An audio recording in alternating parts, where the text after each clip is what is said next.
RTI Live News. Ask for right.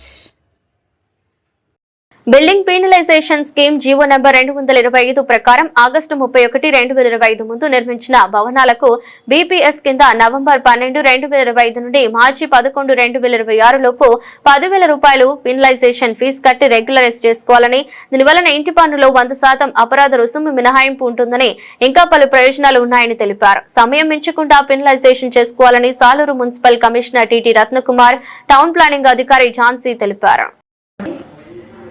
Government ప్రవేశపెట్టిన LRS రెగ్యులైజేషన్లో భాగంగా ఇంకా 3 ఏళ్ళు పొడిగించిందండి, 120 రోజులు పొడిగించింది. అందువలన సాలు ప్రజలందరూ ఇది సద్వినియోగం చేసుకొని అనాథరైజ్డ్ లేఅవుట్లో ప్లాట్లు ఉన్న ప్రతి ఒక్కరు కూడా వారి తమ ప్లాట్ను పే చేసుకోవాల్సిందిగా ఇందు నిమిత్తమే సాలూరు మున్సిపాలిటీ నుంచి మీకు తెలియపరచబడుతుంది. అయితే ఇలా రెగ్యులైజేషన్ చేసుకోలేని ప్లాట్లకి తర్వాత ఎటువంటి ప్లాన్ మున్సిపాలిటీ నుంచి మంజూరు కాదని ఇందువలన తెలియజేయబడుతుంది. రెగ్యులరైజ్ చేసుకోవడం వల్ల మీకు ఆ ప్లాట్లకి రోడ్లు, డ్రైన్లు అన్నీ ఉంటాయి కాబట్టి మీరు తర్వాత వాటికి మార్కెట్ వాల్యూ కూడా పెరుగుతుంది. ఇది అందరూ సద్వినియోగం చేసుకోవాలి. రెగ్యులరైజ్ కానీ ఇప్పుడు కానీ రెగ్యులరైజ్ చేసుకున్న ప్లాట్లలో భవిష్యత్తులో మీరు ప్లాన్ తీసుకున్నప్పుడు అక్కడ 14% అనేది 50% తగ్గుతుందండి. 14% ఇప్పుడు 7% అయ్యి మీరు అక్కడ ఓపెన్ స్పేస్ ఛార్జెస్ కట్టి ప్లాన్ పొందొచ్చు భవిష్యత్తులో. కాబట్టి ఈ అవకాశం సాలూరు మున్సిపాలిటీ పరిధిలో ఉన్న ప్రజలందరూ వినియోగించుకోవాల్సిందిగా కోరడమైంది. ఇలా రెగ్యులరైజ్ కాని ప్లాట్లకి తర్వాత ఏమైనా ప్లాన్ మంజూరు ఇవ్వవు. నెక్స్ట్ వాటి మీద వేరే ట్రాన్సాక్షన్స్ ఏమీ కూడా మన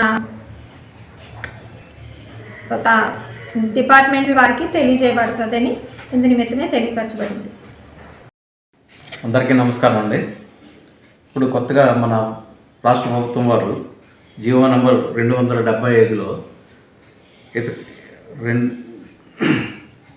ఆగస్టు 31, 2025కు ముందు ఎటువంటి పర్మిషన్ లేకుండా కట్టినవి పర్మిషన్లు అతిక్రమించి కట్టిన బిల్డింగ్స్ను పెనలైజ్ చేశాను బీపీఎస్ స్కీమ్ అనౌన్స్ చేసి ఉన్నారండి. ఈ బీపీఎస్ స్కీము 12/1/2025 నుండి 11/3/2026 వరకు సమయం ఇచ్చారు. ఈ సమయంలోగా మీరు 31/8/2025కు ముందు కట్టిన భవనాలు ఏమైనా సరే రెగ్యులేట్ చేయించుకోవడం అంటే ఆ రెగ్యులేట్ చేసుకోవడానికి మంచి సువర్ణ అవకాశం ఇచ్చారండి. మీరు ప్రస్తుతానికి ఒక 10,000 రూపాయలు పెనలైజేషన్ ఫీజు కట్టి ఎవరైనా దరఖాస్తు సర్వే ద్వారా కానీ లేకపోతే సొంతగా కూడా అప్లోడ్ చేసుకోవచ్చండి. అప్లోడ్ చేసిన తర్వాత మీ బిల్డింగు దానికి ఉన్న డీవియేషన్ క్యాల్కులేట్ చేసి మీరు ఎంత కట్టాలో మీకు గవర్నమెంట్ నిర్ణయిస్తారు. ఆ నిర్ణయించిన రుసుము కట్టేస్తే కనుక మీ బిల్డింగ్స్ అన్నీ కూడా రెగ్యులేట్ చేసుకోవడానికి అవుతుంది. ఈ రెగ్యులేట్ చేసుకోవడం వల్ల మీకు ఫ్యూచర్లో ఎటువంటి ఇబ్బందులు లేకుండా ప్రభుత్వపరమైన ఇబ్బందులు కానీ బ్యాంక్ లోన్ల ద్వారా వచ్చే ఇబ్బందులు కానీ ఏమీ లేకుండా ఉంటాయండి. అందులోనూ మీరు ఈ నిబంధనలకు వ్యతిరేకంగా కట్టిన ఇళ్లపై 100% అపరాధ రుసుముతో ఇంటి పన్ను వసూలు చేయడం అవుతుంది. ఇందులో మీరు కనుక ఇది చేయించుకుంటే పెనలైజేషన్ స్కీమ్లో కనుక మీరు రెగ్యులేట్ చేయించుకుంటే ఆ అపరాధ రుసుము కట్టవలసిన అవసరం ఉండదు.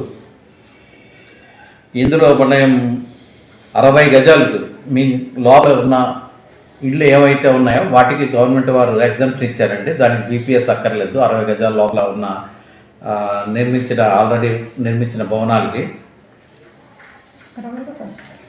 అందులో 60 గజాల్లో గ్రౌండ్ ఫస్ట్ ఫ్లోర్ కూడా రెండింటికి కూడా వాళ్ళు ఎగ్జామ్షన్ ఇచ్చారు.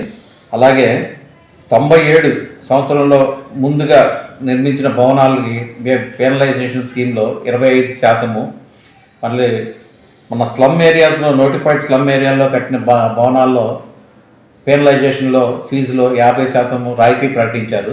కనుక ఇది సువర్ణ అవకాశం. ఒక రకంగా ఎవరైతే మీరు ఉపయోగించుకోవడానికి ఫెయిల్ అవుతారో ఈ స్కీమ్ ఎప్పుడైతే క్లోజ్ అయిపోతుందో అంటే 11/3/2026 తర్వాత ఎవరైతే ఈ పెనలైజేషన్ స్కీమ్ ఉపయోగించుకోకుండా నిర్మాణాలు ఉంటాయో ఆ నిర్మాణాల మీద చట్టపరమైన చర్యలు తీసుకోవడానికి వాళ్ళ మీద ప్రాసిక్యూట్ చేయడానికి కూడా అవకాశం ఉంటుంది. కనుక ప్రజలు కూడా గమనించుకొని ఈ సమయాన్ని సద్వినియోగం చేసుకొని వెంటనే మీరందరూ ఈ పెనలైజేషన్ స్కీమ్లో మీ ఇళ్లను రెగ్యులేట్ చేసుకోవాలని కోరుకున్నాను.